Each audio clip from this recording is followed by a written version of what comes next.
Fala pessoal, finalmente saiu o episódio número 1015 do One Piece que está marcando a adaptação do capítulo de número 1000 do mangá e finalmente inicia o confronto dos Yonkos contra a pior geração.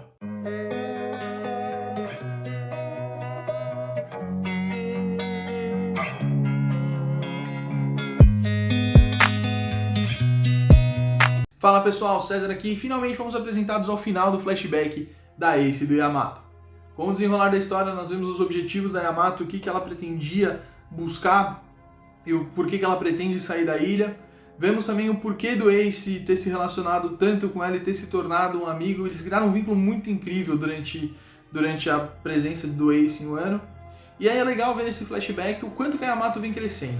Ela foi apresentada de uma forma rápida na primeira vez, e aí ela foi desenvolvendo muito rápido, isso tanto no anime quanto no mangá.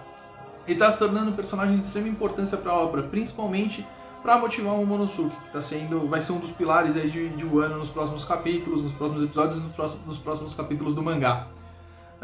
Mesmo assim, a gente viu que no flashback ela tem em mãos, já foi apresentado isso, mas ela tem em posse o diário de Oden, e ela apresenta isso para o Momonosuke. Talvez seja uma forma até mesmo para ela conseguir incentivar ele a tomar algumas atitudes que ele ainda não está tomando. Porém, é muito legal ver a forma que o flashback vai terminando, principalmente quando a gente vê as questões do sonho do Ace, do Sabo, e principalmente quando o Ace fala sobre o sonho do Luffy. E é legal ver como a Yamato respeita esse sonho do Luffy, porque ela entende as dificuldades que ele tinha, e ela entende que aquilo é importante, tanto que o Ace fala, pô, não vai rir do sonho do meu irmão, e ela fala, jamais. E é legal que ela não cria uma devoção, mas que ela já cria um respeito do Luffy mesmo sem conhecê-lo. E isso fica muito claro que ela respeita o personagem, respeita aquela pessoa quando ela conhece o Luffy pela primeira vez. E volta a dizer não, fala que é a primeira vez. A Yamato ela tem que entrar na tripulação, vai ser uma personagem incrível para a obra e para os Chapéus de Palha em si. Mesmo que ela seja só mais um lutador ali junto com o Zoro, o Luffy, o Jinbei e o Sanji. A princípio. Porém é muito legal ver a forma como a relação do Ace e a Yamato foi crescendo. E eu acho que como não foi tão explorado isso em relação ao Ace e o Luffy na obra, pode ser uma coisa que não cria um vínculo de irmãos entre eles, mas que eles consigam trocar as breves experiências que eles tiveram com o Ace. No caso, o Luffy ainda teve mais do que ele. Mas é bacana ver como o flashback desenrola, principalmente quando a Yamato começa a imaginar e começa a escutar algumas vozes, lendo as frases que o Oden deixou no diário. Então ela imagina uma conversa do Oden acontecendo pelo que ele escreveu junto com o Roger, e ele falando sobre a ilha final, os tesouros que ela guarda. E aí ela consegue linkar isso de forma muito natural com o que o Luffy vem trazendo, com o que o Ace já comentou que o Luffy também gostaria de fazer, que é a questão de se tornar o rei dos piratas. Um ponto importante que foi apresentado no mangá essa semana. O Kaido ele fala que o Roger ele não tinha nenhum tipo de fruta. Ele simplesmente era forte porque ele possui o Haki. Mas acima de tudo, o Roger ele tinha uma habilidade que o Luffy tem de sobra, que é o carisma. Tanto que ele já lutou ao lado do Garp na marinha contra os Piratas Rock.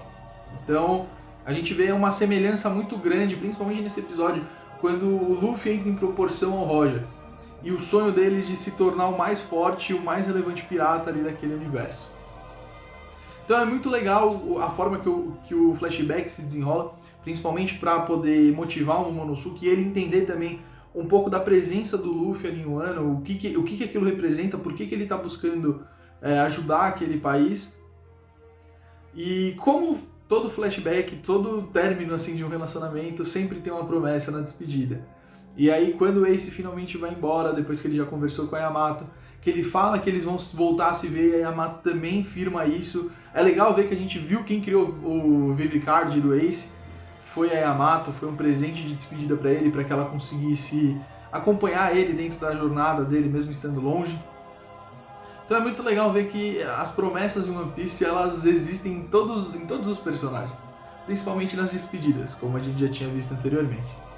Bom, com o Vivicard entregue, a Yamato continua contando a história. Ela fala que aquela promessa infelizmente nunca vai acontecer, porque ela pega o card do Ace e vê ele pegando fogo, porque é bem quando está acontecendo a grande guerra contra a marinha. E aí é legal ver o quanto o Wano estava separado do mundo de One Piece.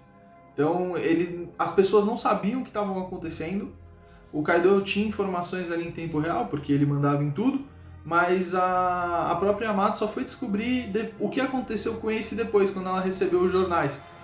Então, por mais que tudo aquilo tivesse acontecendo em tempo real e todo mundo estivesse assistindo, em um ano, poucas pessoas tinham acesso àquela informação.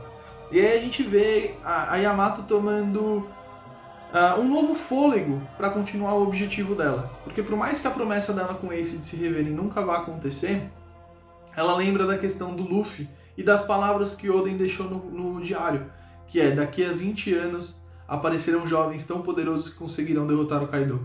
E ela tá vendo isso acontecer em primeira mão com a Guerra de Wano. E aí ela parte pro pau de novo contra o pai dela e, cara, que animação fantástica. O One Piece cresceu o nível de animação assim absurdamente nos últimos anos. A direção dos episódios também tá muito boa e não tá deixando a nada em relação às adaptações que estão acontecendo no mangá.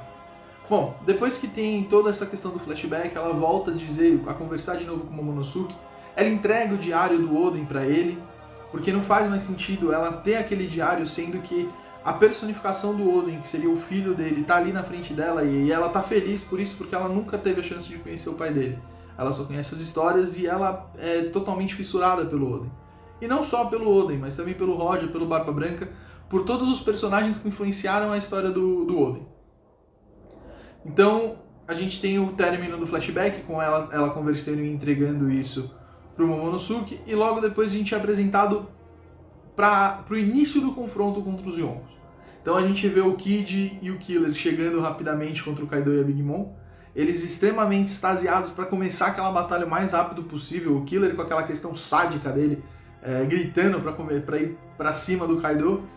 E antes deles começarem a batalha, a gente escuta o Zoro gritando ao fundo, o Lau aparecendo por uma pedra, usando os poderes da Akuma no Mi dele. E cara, o mais incrível desse episódio não o mais incrível, mas é muito legal ver a entrada triunfal do Luffy. Porque enquanto tá todo mundo lá no pique já esperando, o Luffy vem subindo as escadas devagarzinho e ele simplesmente dá um socão na porta. E é muito legal ver o choque de todo mundo, porque todo mundo se assusta.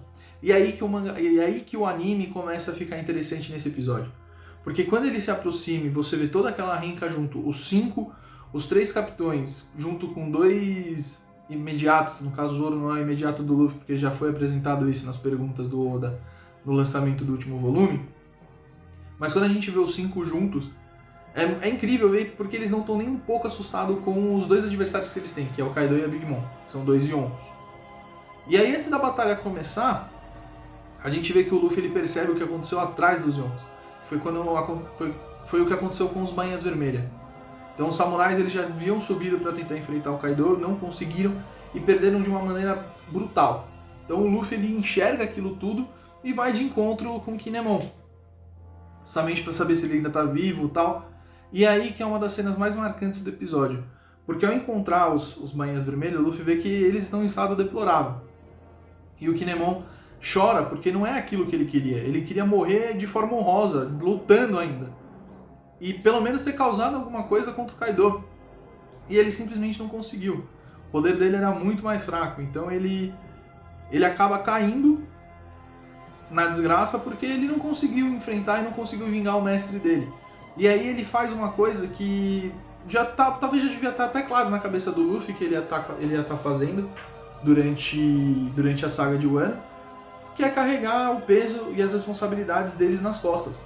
Talvez Wano entraria igual a Ilha dos Homens Peixe, seja mais um país que depois que acabar a guerra, o Luffy vira e fala, ele está sob proteção do Chapéu de Palha. E ponto.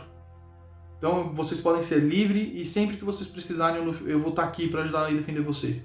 E é muito legal quando o Kinemon fala, eu posso deixar toda essa responsabilidade sobre você, você pode carregar tudo isso nos seus ombros? E ele fala, claro, eu sempre vou fazer isso pelo país do meu amigo.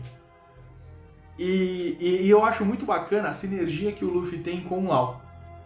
Porque logo depois que ele fala isso, o Kaido já aparece atrás dele, porque ele simplesmente atravessou o Kaido e a Big Mom, como se eles não estivessem nem aí. E o Kaido apareceu atrás dele, chamando a atenção e já preparando para um ataque. Então o Kaido não estava se importando com o que ele ia fazer com o Kinemon, que já estava praticamente morto. E aí, o que eu falei dessa energia é a sinergia do Luffy e do Lau. porque quando o Luffy percebe o perigo, ele já fala pro Lau mandar todo mundo pra fora dali, pro campo de batalha ficar livre pra ele. E o Lau rapidamente entende e já continua, já faz isso de forma rápida. Então, assim, eu tenho pra mim que uma aliança pirata vai nascer dos três, do Kid, do Lau e do Luffy, de forma de ser uma das alianças mais fortes, principalmente porque talvez o Shanks seja um inimigo que eles vão ter em comum no final, junto com o Barba Negra. Não talvez diretamente o Shanks, mas eu acho que eles ainda vão ter um embate com o Shanks justamente para eles se mostrarem que eles estão ali poderosos, e talvez eles já tirem o título de Yonko da Big Mom e do Kaido e apliquem aos três, porque eles acabaram de derrotar dois dos imperadores mais fortes que tinham. Mas eu acho que vai vir uma aliança pirata muito interessante, principalmente do Luffy e do Lau, porque eles foram criando uma relação, uma amizade muito, muito bacana ao longo do anime e do mangá. Mas voltando ao que estava acontecendo. Então, depois que o Lau manda o pessoal pro andar de baixo, o Kaido dá o ataque dele e ele erra. E aí é uma cena muito bacana do anime que, cara, arrepia demais. Quem leu o mangá também ficou arrepiado porque tava esperando isso. E no anime, como a adaptação tá tão bonita, você arrepia mais ainda, porque é muito insano. Que é quando o Luffy usa o Haki e antes dele atacar o Kaido, ele lembra de todos os objetivos, de todo mundo que tá botando a esperança nele. E vem novamente a frase da Yamato, que estava no Diário do Oden, que em 20 anos nascerão jovens tão poderosos que derrotarão o Kaido. E cara, ele usa um Red Hawk Pistol e ele simplesmente deita o Kaido. Até a Big Mom ela fica um pouco chocada quando acontece, porque ela não esperava que aquele ataque tivesse tamanha influência no Kaido, mas ele simplesmente deita o Kaido num primeiro soco. Lógico, ele usou o Haki do armamento e muita coisa aconteceu ali por conta do susto, porque foi um ataque muito espontâneo que nem mesmo o Kaido esperava. E a gente vê a proporção da força dele no mangá, do que vai aparecer mais pra frente, quando o Kaido começa a utilizar a forma híbrida, a forma dragão, e a proporção que toma toda a luta do Luffy dele durante os próximos episódios. Mas mesmo assim, num primeiro ataque você já derrubar o seu inimigo, cara, é insano a forma que eles fizeram essa adaptação no anime. Ficou muito bom, a animação ficou perfeita. E aí o capítulo termina com chave de ouro, porque a Big Mom já tinha falado que esse moleque ele é muito ousado, ele falou você acredita que ele falou pra mim que ele quer ser o rei dos piratas? E o Kaido fala, ele também falou a mesma porcaria pra mim. E o mangá termina com o Luffy parado na frente dos dois, extremamente sério. Ele se apresenta, eu sou o Monkey D. Luffy, e eu serei o homem que será o rei dos piratas. E aí o episódio termina. Pra quem tá acompanhando o mangá, sabe toda a proporção que isso tá tomando. One Piece tá se tornando, ele é um dos melhores mangás e animes da atualidade. A animação dele, como eu falei antes, cresceu muito, o nível dela subiu absurdamente, então o espaço dele nesse nicho de animações, por exemplo, como Demon Slayer, animações perfeitas e boas, só vai aumentando e só vai crescendo. E a gente só tem que esperar agora o novo capítulo e o novo episódio de One Piece pra gente poder ver toda a proporção que essa batalha entre a pior geração e os Yonkos tá tomando. Bom, se você curtiu o vídeo, se inscreve no canal, dá um like aqui no material. Semana que vem a gente vai voltar para falar provavelmente do capítulo 1047, mas ele tá em pausa, ele não tem semana que vem, ele vai vir na outra. Mas eu pretendo falar do capítulo de Black Clover também, que tá animal, principalmente dos spoilers. E se você gosta de animes e mangás, assim como eu, já pensou em entrar nesse mundo para poder desenhar alguma coisa, ter uma noção de desenho como os mestres, por exemplo, como o Miura, Togashi, Inoue, que criou Vagabond, Hunter vs Hunter e Berserker, clica no link aqui embaixo que você vai ser direcionado para um curso que vai te dar algumas habilidades para você começar a desenhar e quem sabe chegar no nível desses caras. Fechou? Valeu!